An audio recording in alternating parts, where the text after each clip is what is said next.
Microsoft is pull the trigger, folks. They are setting all new Microsoft accounts by default as without passwords. So they are now forcing passkeys on people, and I have a few thoughts about this. How do we embrace passkeys appropriately? We know they're coming. Is there a way to resist? Should we resist?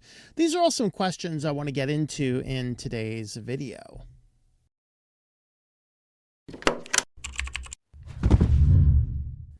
Welcome back to Switch to Linux. If you like this type of content, please subscribe to the channel if you've not already done so. Leave us a like and a comment down below. And we are going to get right on into this discussion here with Microsoft. They have basically tried to rebrand. Of course, it was National Password Day, where they try and raise awareness about weak passwords and securing accounts with better passwords, using password managers and things like that. All right. So this one here, they wanted to take a break on that and say, hey, this is World Passkey Day. Ha ha ha. Look at what we did there.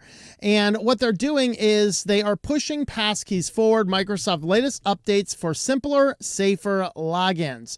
So what this basically means is they have a new system where when you buy your brand new Windows 11 computer, because your Windows 10 computer is now, no longer supported with security supports, and, grandpa's going to get this really scary full screen message all the time about this computer is insecure, and he won't know if it's Microsoft or a hacker. So they goes out to the local store and buys a new computer and can't do those local accounts anymore. So he's forced to set up a Microsoft account. Well, they are now streamlining the entire system, of course, forcing you disk encryption, locking that with a key that is on their servers, not even telling you about it, how to actually restore that very easily. And now you have no more passwords. You are going to be forced to use passkeys. Of course, the passkey is going to be tied to the TPM module on the computer, locking that Windows account to that device. Now, does it have to be that way? Is that Windows account, that Microsoft account, rather tied to that one computer? It is not, but it takes a little bit of extra work to get it not tied, or untied, I should say. And we do want to talk about that in the limitations, but here is a little bit about Microsoft's progress here. They said 10 years ago, they had a bold idea of starting without using clumsy and insecure passwords. What if you could simply smile? Yeah, welcome Windows, hello. Utilizing facial recognition, fingerprints, iris scans in some instances, and or a PIN. Now, of course, of all of these, if I were forced to use Windows Hello, it would be a PIN all the way. I'm not giving you all that. I know that the stuff theoretically stays completely on the device, but at the same time, I'm going to use a PIN for these things. Now, of course, this unlocks the TPM module. This is the PIN for the TPM module. The TPM module is where passkeys are being stored. So the Windows Hello lays the foundation for the new passkey system, which is tied to that new module on your board, the TPM 2.0 chip. But what they're trying to do is raise awareness of these accounts so that more and more companies adopt the passkey model. Now, it is good. We'll get into this. It is good because, what passkeys are better than passwords for some security implementations. Of course, once everybody's forced to do this, do you think the scammers just like, hey, can we just give up passkeys? Oh no, they're going to find wonderful ways to steal your passkeys. It's going to be great. Can't wait to see what they come up with next. I mean, that's how wonderful. So they say here, our users love signing into their Microsoft account with passkeys. Most of them, they don't necessarily love it. It's just fine, whatever. That's what they're doing. But now here is the new experience, the new sign-in user experience. Earlier this year, we launched the new visual style that simplifies the sign-in and the sign-up experience. The new design is modernized, streamlined, prioritizes passwordless methods for sign-in and sign-up. New accounts are passwordless by default. As part of the simplified UX, we are changing the default behavior for new accounts. Brand new Microsoft accounts, like the one Grandpa has to build with his new Windows 11 computer, will now be passwordless by default. New users will have several passwordless options for signing into their account, and they'll never need to enroll a password. Existing users can visit their account settings to delete their password, and I hope that the new ones can set a password if they want it, if they're not ready to move on yet. We'll get into that a little bit here.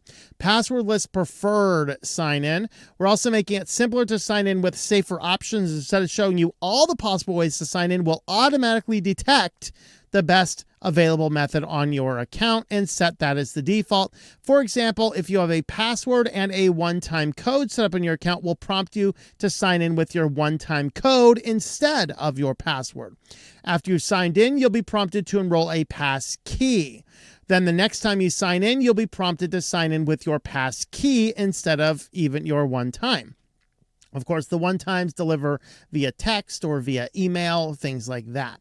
All right, the next time you'll sign in, you'll be prompted to sign in with your passkey. The simplified experience gets you signed in faster, and our experiments reduced password use by over 20%. So are people really happy about this? I don't know. There can be an argument for it being faster, more efficient, and in many ways more secure, for sure. But ultimately, as I'm going to talk about here in the third part of this video here, there are major problems with this approach. We'll get into it.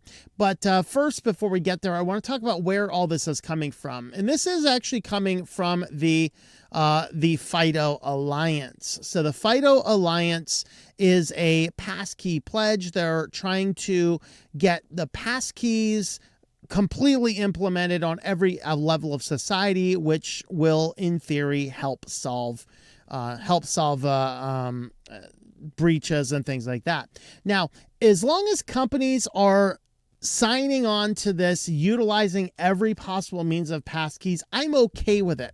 Unfortunately, many of them are forcing you to tie it into some like Android authenticator apps and stuff like that. And those are the things I'm not a huge fan with. And this is where actually the passkeys can help because they're more universal. And we'll get into this in just a moment. If you're sitting here watching this video, scratch your head, but I still don't know what a passkey is. We're getting there. I want to explain to you why we're getting there, and I'm doing it for a reason. Doing this order for a reason here, folks. So they say they have a pledge. So you want to see who signed the pledge. These are all of the various companies. You will notice a lot of companies on this. Of course, Microsoft is on here. Zoho, of course. Google is over here. I didn't see Meta on this list, which is curious because they do support my YubiKeys here for two-factor authentication. Now, this one does not support passkeys. The modern YubiKeys do support passkeys, and there are alternatives. We'll explore some of those. But a number of companies have already signed the pledge, meaning that all of these companies are going to force you at some point in time to use passkeys or at least make it an easier option. So I think this is just the same page again. Yeah, I want to show you those. And we do want to get into what is a passkey. This page has entirely too many pop-ups. All right, so I'm going to give you the completely technical definition of a passkey. According to the website, a passkey is a FIDO authentication credential based on FIDO standards that allows users to sign into apps and websites with the same process that they use to unlock their device, biometrics, PIN, or pattern. Passkeys are FIDO cryptographic credentials that are tied to a user's account or website and application. With passkeys, users no longer need to enter usernames and passwords or additional factors. Instead, a user approves a sign-in with the same process they use to unlock their device. Okay, yeah, I know that the non-technical crowd has just went glazed over like Krispy Kreme donuts, and they've lost their mind. They're like, what are you talking about? And this is the fundamental major problem of passkeys. Ignorance and lack of clarity, because all these technical guys are getting super technical and nobody knows what the hell a passkey is, but everyone's being forced to use them, and you don't know that your login is explicitly tied to the little module you don't even know exists on your Windows 11 computer. Let me help you with a basic definition in plain English. A passkey, now, we use passkeys a lot in Linux and have for a long time. Key files is generally what we would use. They are a very, very secure method. It's not something you enter. It's something you have. It is a basically a software token. Now, that software token can exist on a security key. Again, not this one because this one's 2FA, but you can get a key like this. You can store your passkeys on them. They are stored on that module on the computer. You can store them inside of many password managers can now support passkeys, which in my opinion is one of the better ways to go. We'll talk about that a little bit better. But it is effectively a piece of software, which can be tied directly to a hardware computer, or it can be tied to a software like a password manager, but it is never anything you enter. There is no way to find a prompt and type in what it happens to be. Now, you could get a recovery passphrase to get into some accounts, like your Windows computers, your modern Windows computers. If you set one up in the last year or two, it is probably by default encrypted. If you do not know about that, you need to investigate that right now. And if your drive is encrypted, you need to do what Windows settings says to get the passphrase. That's not a passkey, but it will allow you to decrypt your drive if you don't have that. Okay, we use passphrases in our matrix server with Element. I use a passphrase, or I can do a passkey to make sure it's the same person authenticating across both sides, although those are generally used for emergency and they are extraordinarily difficult to manage. So we don't use those. But the passkey itself is just a file. You can put it on this hardware key. You can put it in a password manager. You can put it on a module on a computer, or you can do like a cloud-based software thing, like for example, Google Passwords is a passkey manager, and fortunately, they are starting to use this across different accounts and devices. Now, that's not the way I would ever recommend anybody do something, but it is an option if you have no other choice. So the passkeys are stored on your new Windows computer. They're forcing this out on everybody because everybody's new Windows computers have a TPM 2.0 module. This is a piece of hardware on the motherboard itself, which stores all these various passkeys for all these different accounts. This is what allows you to use that creepy Windows recall system. It allows you to tie a passkey for your PayPal account or your Google account or your Microsoft account directly to the computer. And you can also store those inside of, by registering new passkeys, other managers as well. So what are the major problems? We want to dive into what are our major problems here, and that is mostly ignorance. There's this one Reddit article here. This guy gets a new Google phone, and he just thought that the Google passwords would migrate with his phone. Nope. So I thought passkeys created for sites in Chrome that use your phone and biometrics would transfer to the new phone as long as you're using the same Google account. When I selected my new phone in Chrome on my computer, it says no passkey found on my phone. If I select the old one, it works fine. All right.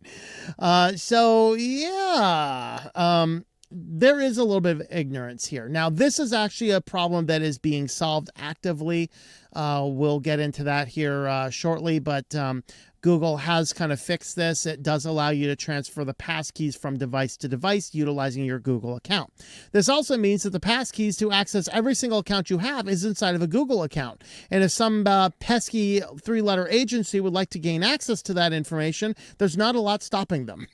Okay, because they have those keys inside of your Google account.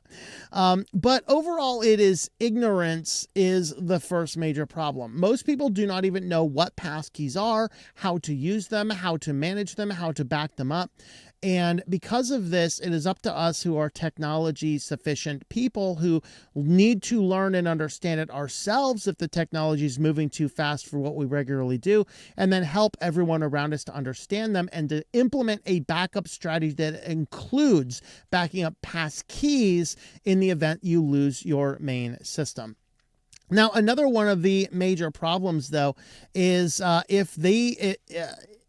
it is going to lead to a lot of lost accounts. A lot of people are going to lose their accounts. They're going to lose their emails, their contacts, their data, all of these things if you're relying too much on these big tech devices, because TPM modules and computers do fail. If you need to replace that module, you're not getting anything back that was tied to that module. All right. If it's your passkeys are only on your local phone and your phone takes a dive in the Browns Super Bowl, sorry. Enjoy. Enjoy. You've lost your passkeys unless you have a good solid backup strategy. Of course, in this case here, wonderful Code Blue Cam video here, where this guy here was an Amazon package delivery person, and he had with him his Amazon phone when he walked up to the door to leave a package for somebody, scanned it with his little Amazon phone, and while he was dropping off the package, somebody decided to steal his car. And his phone, his computer, and of course, everybody's Amazon orders were all in his car, and after the car crashed and it was all towed away, the guy could not find his phone. It somehow disappeared. So yeah, he's lost all of his passkeys if they're all stored entirely on that phone. So we can lose the devices. It is a lot harder to manage your passkeys than it is your passwords, because you can always get a little black book and write all your passwords in it, and you can then have a physical solid reference for it. But if you have a passkey, it is a file. There's nothing you can type in to get it back. It's done. It's locked out, leading to the possibility of losing the account. Of course, you could always go out and, give Microsoft your photo ID and then hope you can get into all of your other accounts as well. If banks implement this, of course, you could go to your local bank branch, but woe is the person who uses an internet-based bank and loses passkeys. Woe to you, my friend.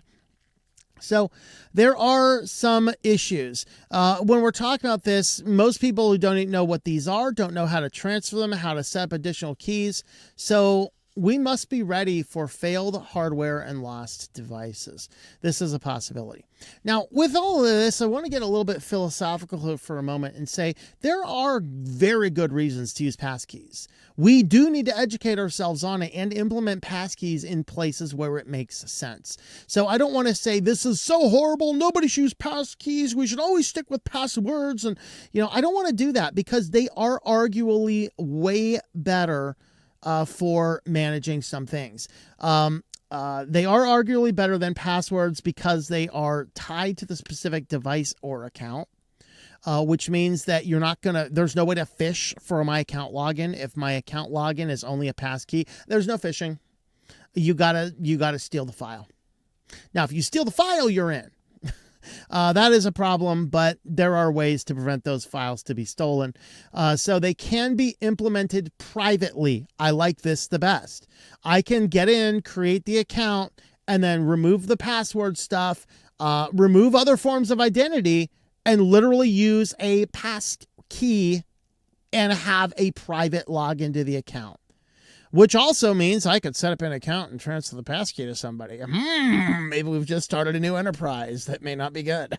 But that is a possibility, because for those of us who are privacy focused, there are ways to do passkeys privately, and I like that. Now, the way Microsoft is doing it, the way Google is doing it, the way Apple is doing it are not necessarily private, because they're relying on their big tech infrastructure. But you can do it privately, just like we can do our operating systems privately and things like that. And as long as we have the option, I'm okay with that. They do help against account hacks. You're not going to be phished for it, as I already said. And if, of course, if you use them correctly. In other words, don't stay logged into your accounts, especially if you're using passkeys. You can get to the website, click a button, or verify something on your local physical device. Like if I were just relying on this guy here for passkeys. Once again, this is a 2FA key. It's not a passkey key, for those that know the difference.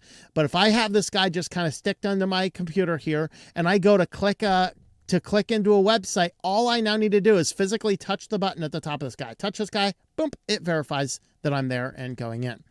And so for that reason, these are better, because we can now officially log out of our account, so we don't have saved session cookies, which is how, like Linus Tech Tips, they got hacked because somebody stole their session cookies. If you're logged out, and as soon as you land on the site, you click the button, instantly log in, a passkey is a great thing for that. There is a reason for it, and that leads to the final point, that faster login.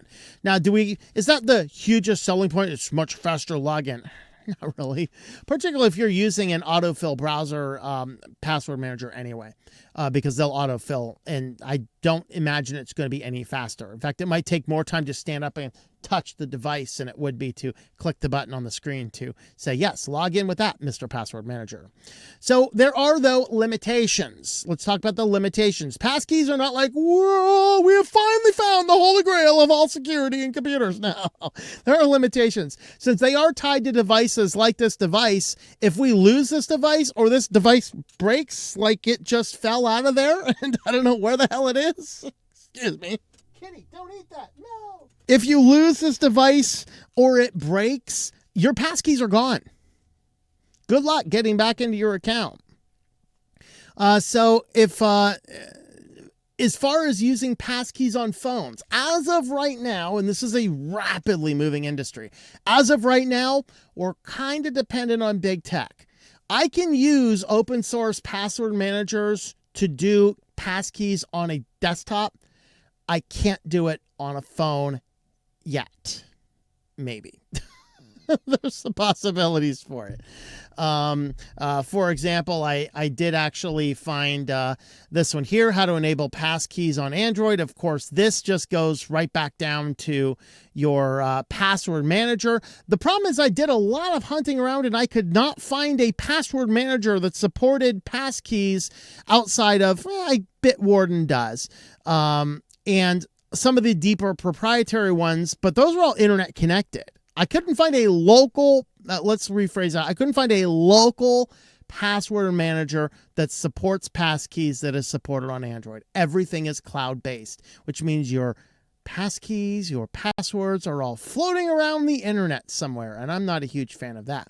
Even Graphene actually alleges that you can set this up, but it is complicated, and once again, it still requires you to sandbox Google Play services onto your device, and then it says a password manager with support for Android. Once again, and they do say have an asterisk down there which says avoid one password, but of course, the only ones I found were all cloud-based, Bitwarden being the best of those. So for phone use right now, really bad news is that passkeys are not well supported. Fortunately, Google is now syncing passkeys directly to new phones utilizing the Google account transfer. So if you do have passkeys set up through the Google Password Manager, you can do that. But those are limitations. If you are doing a lot of things on your phone, you are going to be beholden to the big tech companies. Now, I personally don't do anything like that on my phone. My phone is pure, straight communication. I do not log into apps. I don't use two-factor authentication with a phone.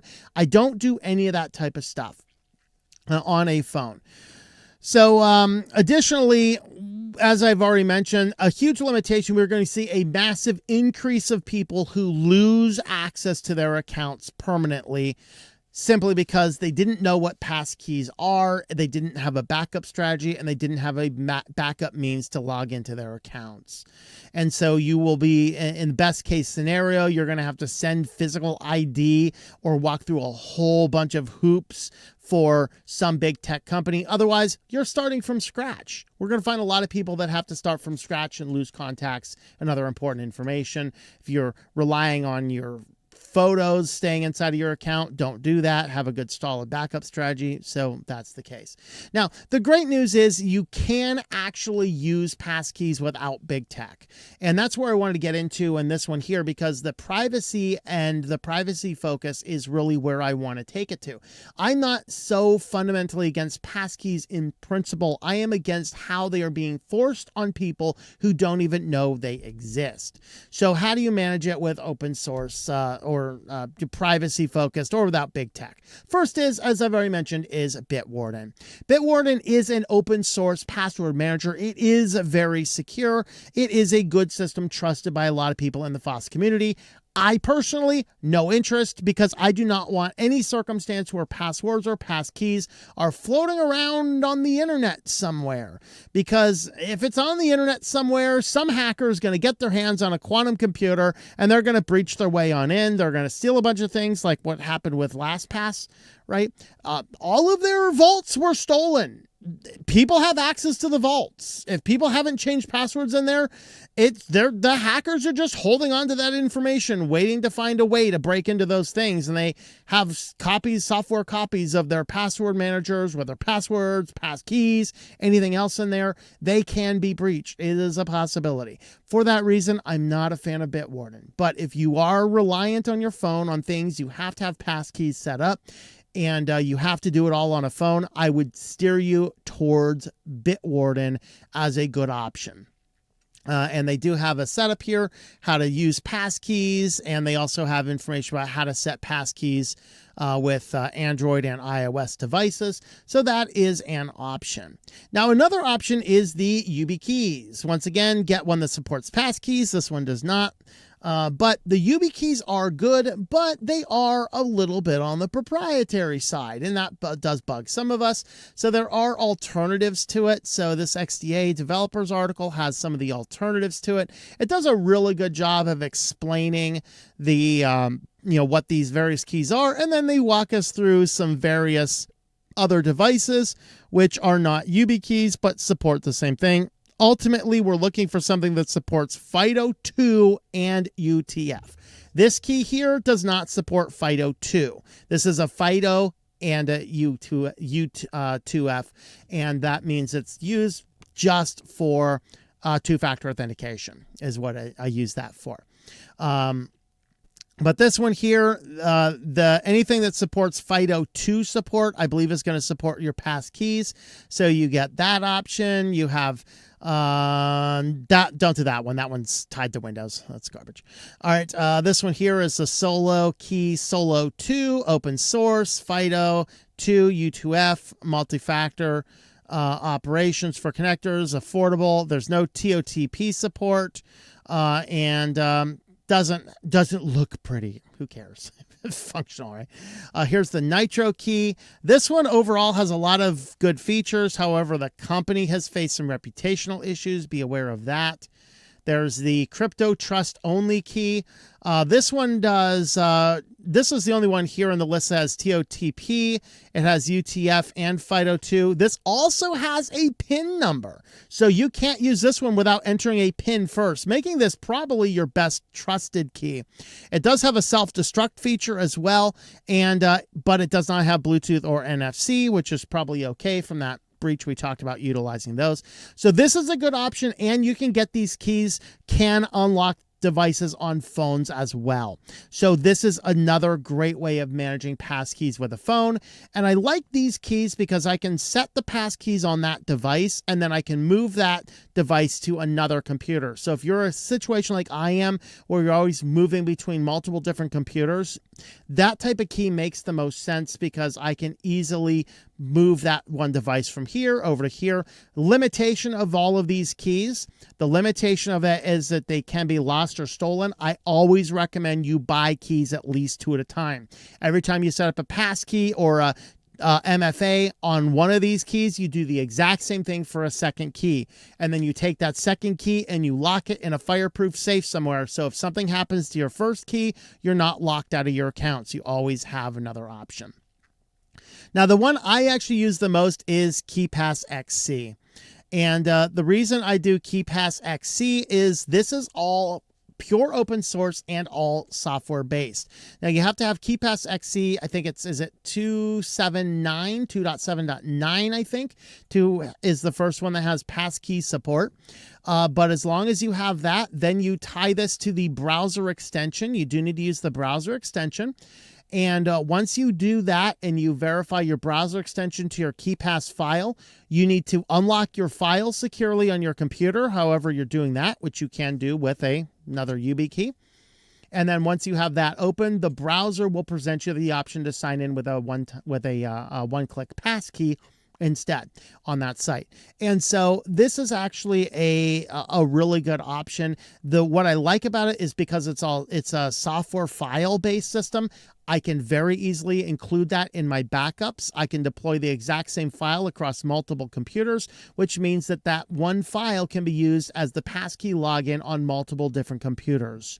Now, the downside, of course, if someone steals that file and manages to hack their way in, yeah, I'm kind of screwed, but that means somebody would have to gain physical access to the device and then figure out how to actually unlock it, which I use extraordinarily complicated passphrases to unlock that main file. So you can use these without big tech. My preferred option is KeePass XC. Manages, and by the way, KeePass XC can also manage your multi-factor authentication. It can do the same thing this key does with two-factor. It can also do the it can do the pass keys. It can do the complicated passwords. KeePass XC is an excellent application if you've not looked into it. You can utilize your passkeys on all of the major platforms, support it. The only downside is the only one that is even really looking closely at implementing passkey support on Android with this file is KeePass DX, but they're still in exploratory phase right now. So there is our basic takeaways. Passkeys are coming, folks. Microsoft is hoisting it in. The biggest problems is the limitations, the ignorance about how they're used, how they're managed, and what they actually are. Effectively, it's just a file on a computer. Those are stored in special devices like a key, like a TPM module, or inside of a password manager. So these are a good option when you learn how to do it, but make sure you have a good, solid backup strategy for it. The passkeys are coming, folks. The passkeys are coming. Staying on top of this with multiple different devices and false tech. This is the best way we can do. I am not going to push back too hard against the passkey implementation, just how they are implementing it.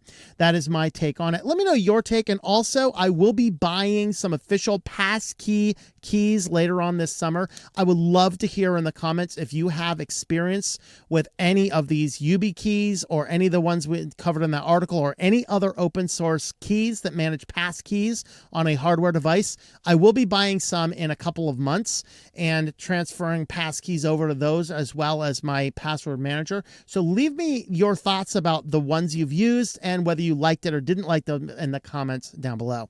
With that, thanks for watching. And since I do like KeePass XC, I'm going to leave you with on the outro of this, a video explaining the introduction to KeePass XC, and maybe we need to update that one for passkeys sometime in the near future as well. Thanks for watching, and I hope that you enjoy switching to Linux.